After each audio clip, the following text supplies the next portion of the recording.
Here we go again, my friend. It's time for another round of Dave and Darren's Top 5 Things. We've been gone a little while, and I know a lot of you are wondering, where's this morning's Florida story? Florida. Well, here you go. It's right over here. Today we're going to Brevard County, Florida.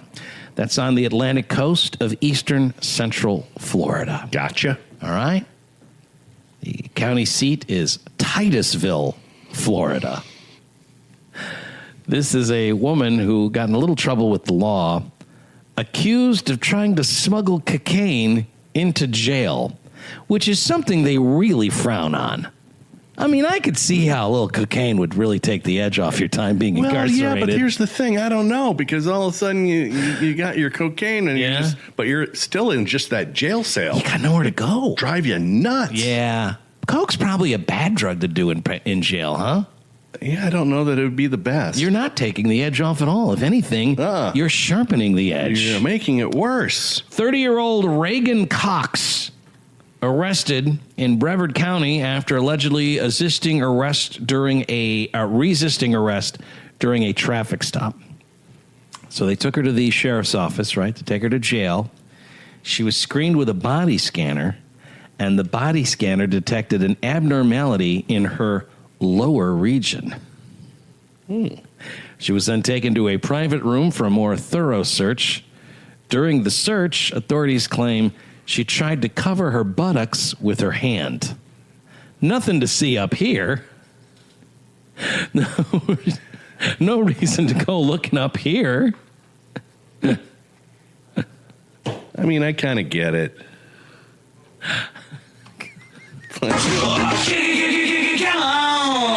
What are you? When officers trying to tickle me? When officers moved her hand, a baggie dropped to the floor containing approximately 3.8 grams of cocaine. Graham, man, like grab a dirt. Gram of coke, man. Gram of coke. According to the sheriff's office, Reagan Cox told the officers that she was completely unaware that the cocaine was up her butt. How could I know? She claimed someone must have put them up there during an intimate encounter.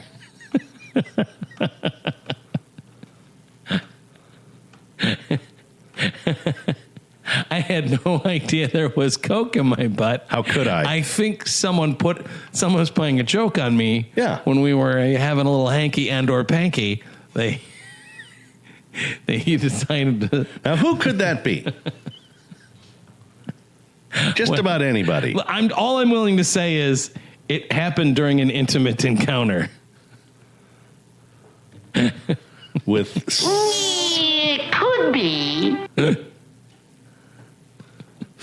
She was booked with somebody or something. I honestly had no idea there was so much cocaine in my butt. How could I know that?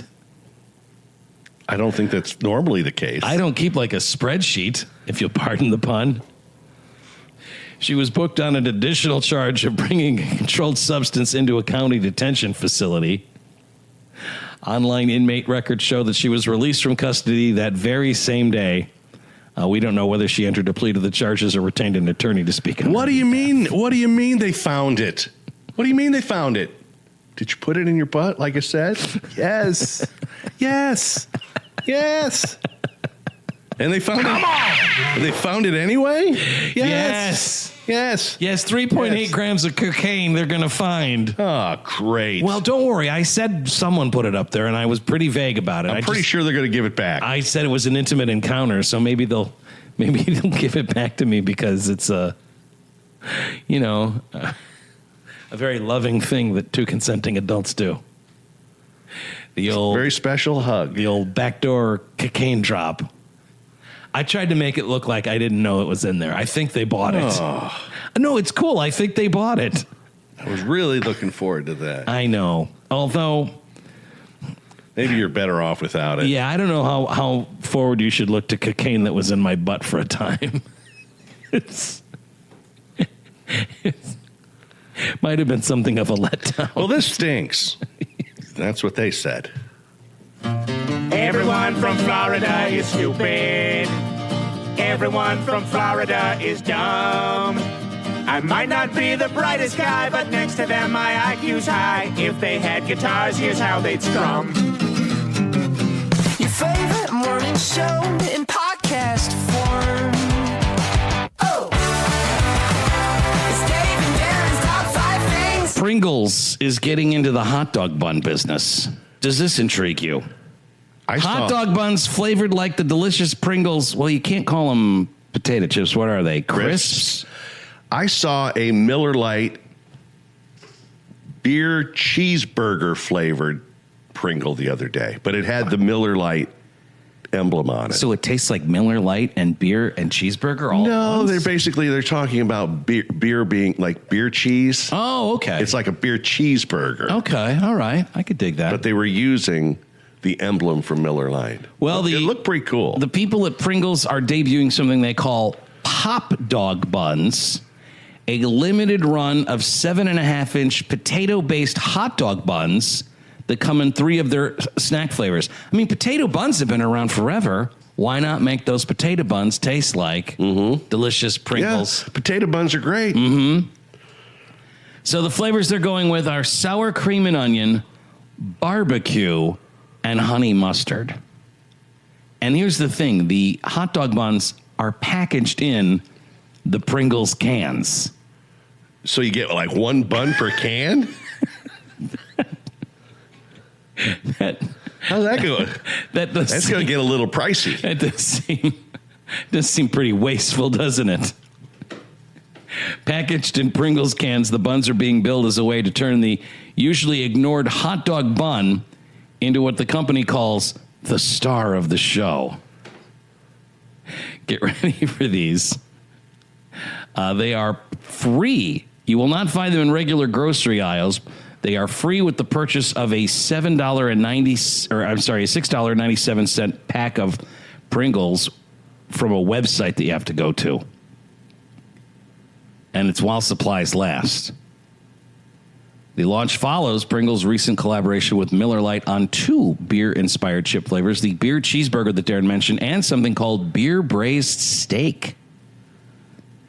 I guess they did a limited run earlier of the beer braised steak, and the reviews were off the charts for that, so they're bringing it back. Speaking of summer foods, yes. Who wants hot dogs? We were mentioning off the air that Dyersville now has a college.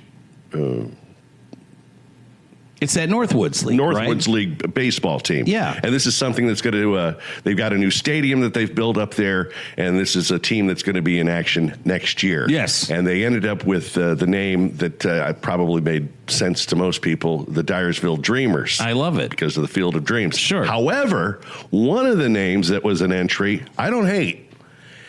And that was the Dyersville Corn Dogs. Oh. That's not awful. That's a missed opportunity. That's pretty good, too, isn't it? I feel like that's a better name. Do you? Yeah, I would have gone with that. Yeah, I don't hate that. Maybe they'll have an alternate jersey or something. Uh-huh. And while we're covering other things, I do have some breaking news. I do have a report that I can give to you here exclusively on Dave and Darren in the morning. Okay. Wife and I went yesterday for breakfast. We went to Blue Collar Bagels in Rock Island. Gotcha. Did you get the Coke Zero? The bagels are delicious. Yeah. They have all sorts of desserts. The wife went with a sandwich. I went with a bagel. Delicious bagels. Great location, great space, great folks in there. Rave reviews. Okay. My issue, if there is one. No Coke Zero on the gun? They have Coke Zero, but it's just on a machine. There's no gun. The Coke Zero was delicious. But John had led us to believe that the Coke Zero was on the gun. So there's nothing on the gun. There's no gun. There's no gun. There's not one gun. Did you let him know that? Well, what am I going to tell the people Blue Collar Bagels that the guy I thought this was going to be a fountain drink. It is a fountain drink, but it's from the machine, you know? Like you find... That doesn't count as a gun. That's not the gun. It's a Coke machine where you go and you can, get the refills and whatnot, which it's delicious. The Coke Tastes the same as the gun, but it's not the gun. It does taste the same, although it doesn't. Because in my head, I had built up the idea that the Coke Zero was going to be coming from the gun. Why would John from Ragged Records invent that? I don't know. His mural is fantastic. He is a mural of the Have a Happy Day viaduct. The artwork is great. 10 out of 10. Yeah. And my only issue with Blue Collar Bagels is not an issue with Blue Collar Bagels at all. It's with John. It's just that John from Ragged Records led us to believe that the Coke Zero would be on the gun when, in fact, there is not gun one to be found in that place. What else has he been lying to us about? I have so many questions, Petra. The show that you grew up listening to is still somehow on the air. You'd hope they both be long gone by now. But guess what? Life's not fair. It's still Dave and Darren in the morning on Planet 93.9. We journey now to Nepal, which is officially known as the Federal Democratic Republic of Nepal, a landlocked country that you will find in South Asia. And we go to Nepal because it's in the news, because there's an elephant there that has managed to kill 4 members of the same family over the course of the last 12 years. This time it's personal. Always one at a time? 2012. It does seem personal. Right? 2012, that's when Shanichara Bote lost his mom and dad in a brutal elephant attack. This was at the bazaar. He knew. It's bizarre, all right. That's what we are. We all want to love What did you expect bazaar. to happen at the bazaar? Something bizarre. A little too bizarre. Wasn't expecting mom and dad to get killed by an elephant. Well, no, thought maybe we'd buy a rug or something. They're dead, but it did live up to its title. That's on us. I'm not even mad at the elephant. How can I be? He goes to this bazaar in Nepal, and the elephant kills his mom and dad, a brutal elephant attack. And when that happened, this guy knew he couldn't live in the same place. He couldn't keep living there. That's not uncommon when you lose a family member and you're grieving and you think, I got to get out of this town. Everything reminds me. So why'd you move? The elephant attack. Oh, yeah, right. The one that happened at the bazaar? You know damn well it happened at the bazaar. The threat of wild animals associated with wildlife encroachment had become too great. So this guy who lost his mom and dad takes his family, crosses the Rapti River, and settles in a completely different region of Nepal. Yet, and the elephant comes looking for him? Yeah. Same elephant? Same elephant. Like, we gotta get out of Dodge, man. This elephant killed my mom and dad. Everybody, pack your stuff. We're leaving. And they do. They settled in the Jagatpur region of Nepal. And yet somehow this same elephant found them again and claimed 2 more members of the family. Twin spin. He found himself, it says here, in a state of profound shock because once again, he had to deal with the elephant brutally attacking a family member. This time it was his 25-year-old daughter-in-law and his 4-year-old grandson. Oh, my gosh. Killed by the same elephant that had violently trampled his parents 12 years before. I wonder if the elephant remembers that. Oh, you don't forget something like that. I don't love to do this. I know Nepal is a landlocked country, as we've established. We've got to close the beaches. We're going to close the beaches anyway. You're either going to kill this animal or you're going to cut off its food supply. Larry, we have to close the beaches. And this is the thing, the elephant's not even eating. It'd be one thing, like, if an elephant killed my parents and ate them, I mean, I'd be real sad. But at least they didn't go to waste. This elephant just tramples you and then, I don't know, goes on to eat whatever elephants eat. Elephants meat eaters? I don't think so. I don't think so either. This guy says the constant Doesn't terror, mean they couldn't, though. the constant terror of elephants, wild elephants, forced them to sell what they had and migrate to a completely different part of Nepal. He says, we believed that moving across the major rivers would keep us safe, but after all these years, the exact same elephant found us again, raided our home, and took my daughter-in-law and my little grandson. There is nowhere left for us to run, he says. The elephant responsible for this is an elephant named Darren. Darren, the elephant, has a shocking history of violence that wildlife conservationists are well familiar with. They say this elephant, over the course of the last 23 years, has killed at least 25 people. Are all elephants killers? This one is such a killer, Darren. This elephant is such a killer that he's got his own Wikipedia page. A wild male elephant. He's destroyed more than 50 houses and killed at least 25 people. I don't understand. There's documentaries about this murderous elephant. It's the same one.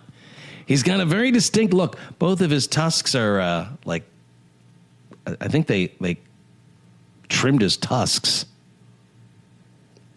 You know, elephants don't really eat peanuts. Is that true? Are they afraid of mice? 93 soldiers from the Nepal army were mobilized to kill this elephant, but they couldn't find it. Later officials said that they were able to injure him, but he ran away and survived. It's like Jason Voorhees, but it's an elephant. They have a satellite tracking collar to monitor the movements of this elephant now. Prior to this tragic incident, Darren had officially claimed 23 human lives, but with these 2 casualties, the confirmed number of fatalities is now at 25, they say. How can you even get a good night's sleep? I don't know that you can. I also don't understand, after he killed the mom and the dad, why is this elephant still around? They must be protected. The violent behavior, they say, can be at least partially explained by how elephants deal with young males. They are aggressively... Young male elephants? The young male elephants are aggressively driven away from their maternal herds by dominant males and then forced into a solitary, frequently hostile existence.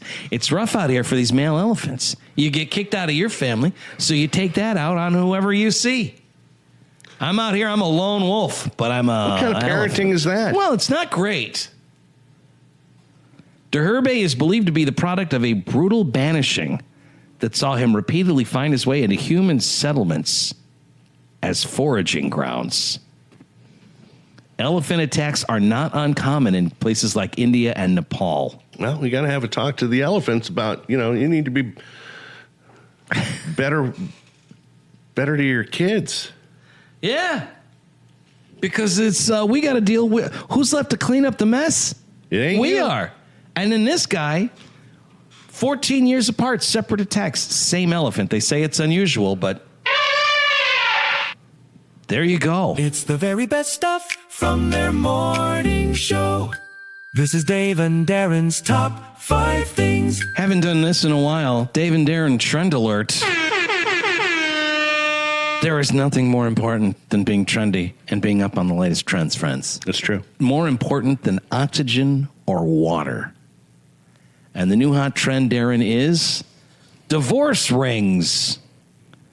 These are rings to let people know you have divorced somebody. You are free, unencumbered, unattached. Because I guess you look for a wedding ring on someone's hand, right? Yeah. I always feel like if I'm doing chores outside, I'll take the wedding here ring we off. go. And I'm always afraid sometimes I'll leave the house without a wedding ring and I think, oh my God, the women are going to be all over me. I'm going to have to fight them off. I know. Although you can kind of tell when I take it off, because there's a tan line or a groove that's kind of done there on the finger, on the ring finger. I don't think my brother can get his wedding ring off. Is that right? Yeah. That would make me nuts.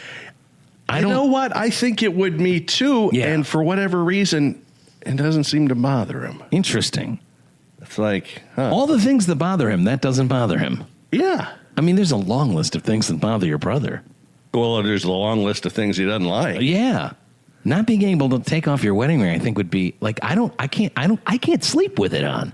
Oh, I take it off at night. I gotcha. Maybe that's why I'm able to take it off. No, I don't think he can get it off. Yeah.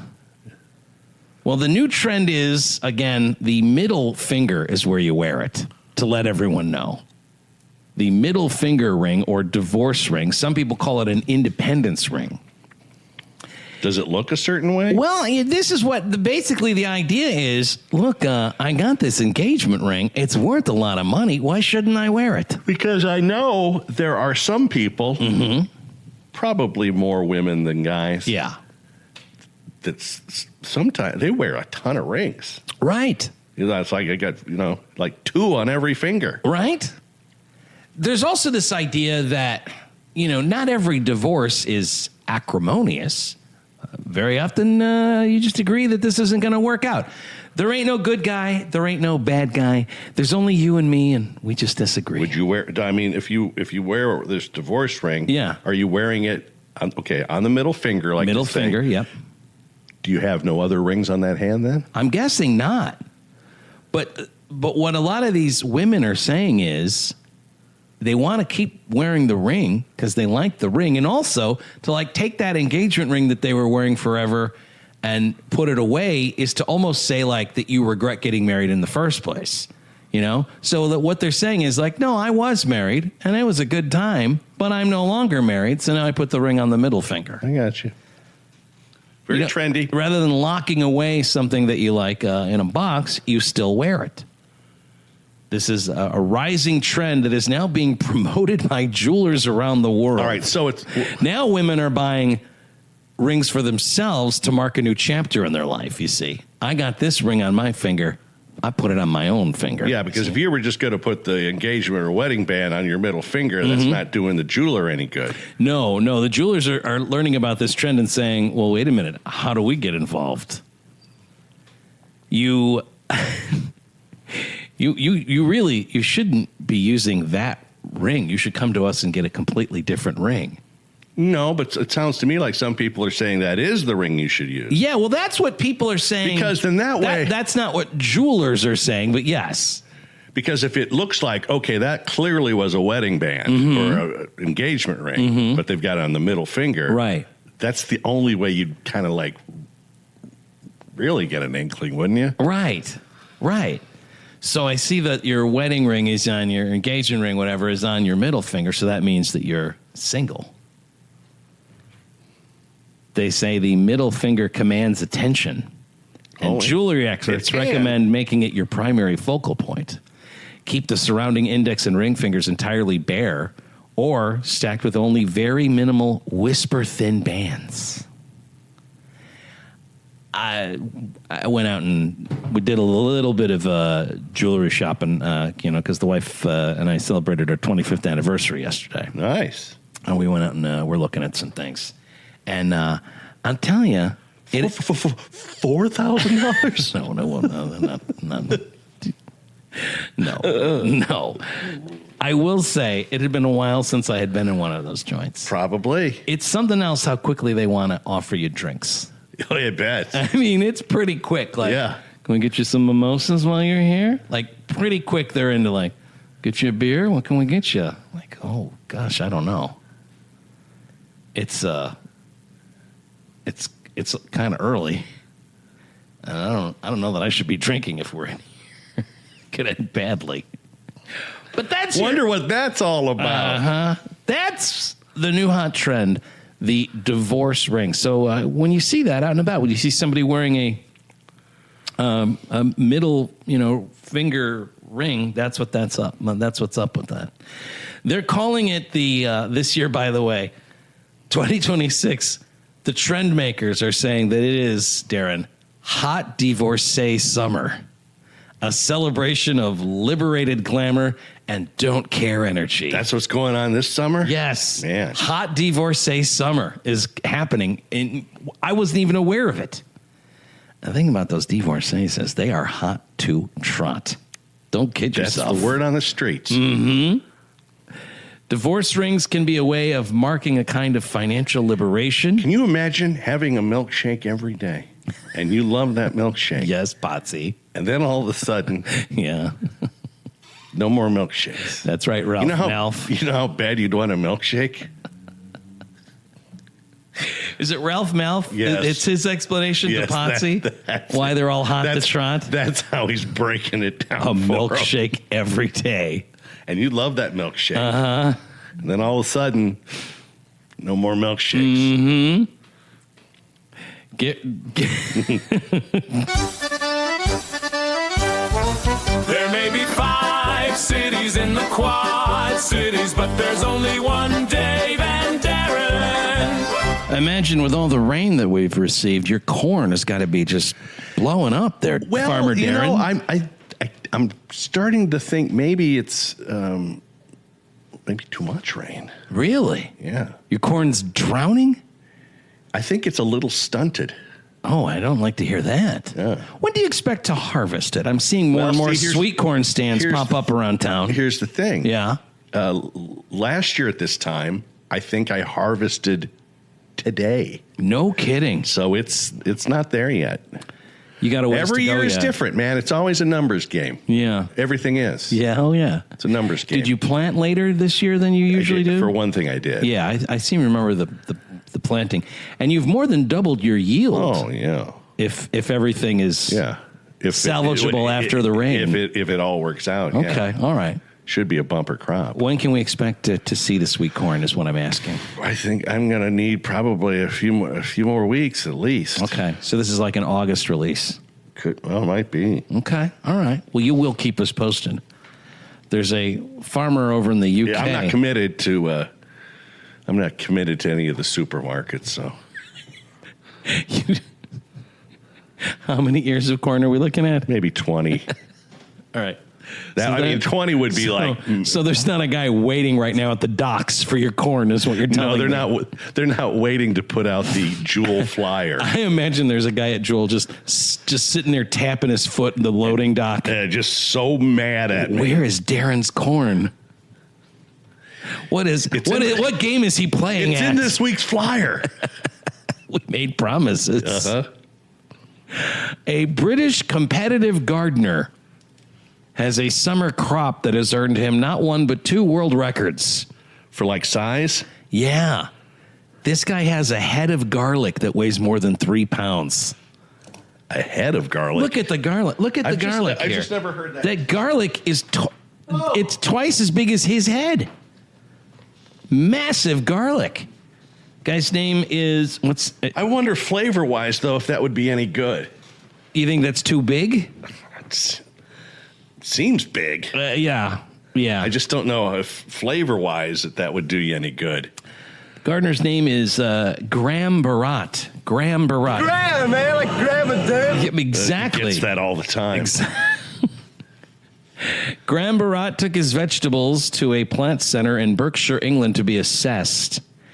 And his bulb of elephant garlic, a variety that is larger than your typical bulb, you would find it like a grocery store, tipped the scales at 3 pounds, 13.7 ounces. You would tend to think something like that would have a very strong flavor. Maybe too strong. See, I'm inclined to think that when you grow that big that your flavor is diminished. They say that it earned him the Guinness World Record for heaviest elephant garlic plant of all time. It's got a diameter of 7.5 inches. He also had a second record on the same day with a giant Swedish heirloom snow pea. The world's heaviest Swedish Now, how heirloom big are the snow snow peas? Like baseballs? Well, this one is 0.98 ounces, but that's like a pea, so that's a big deal. He has previously set 4 world's records with his harvest last year, including the heaviest loofah and the longest ever pea pod. Competitive gardening intrigues me to the point where I wonder secret is if he's got some sort of beyond miracle grow. Yeah, right, or like uranium or something. What is he using? Competitive gardening, would be something that I would love to watch on like a Netflix or something. It's like a league of competitive gardeners. Sizes of the vegetables they grew on Gilligan's Island, right? That were radioactive, right? That's what I'm wondering. I don't know that you'd want to eat this thing. Those of you who are more green-thumbed than Darren or myself, let us know. Think that big is always the best. See, I would think the flavor would be diminished because so much energy is going into size that the flavor is compromised. But I want to be very clear about this. I have no idea what I'm talking about. Exactly. Right? Oh, good for you. We probably should offer up that disclaimer. I want to be, yeah. I don't know what I'm talking about does not apply to just planting and gardening. There are myriad topics that I just don't know what I'm talking about, but I'm able to converse with some degree of confidence because I'm a middle-aged white guy. Sometimes that's what we have. Confidence that is unearned. Sometimes I don't even know what you're talking about. Get in line. There you go, that's the end. Like, subscribe, tell a friend, and join us soon for another Dave and Darren's Top 5 Things. Hoo-wee, what a cliffhanger. Oh, boy, oh, my. That's a real crazy ending, huh?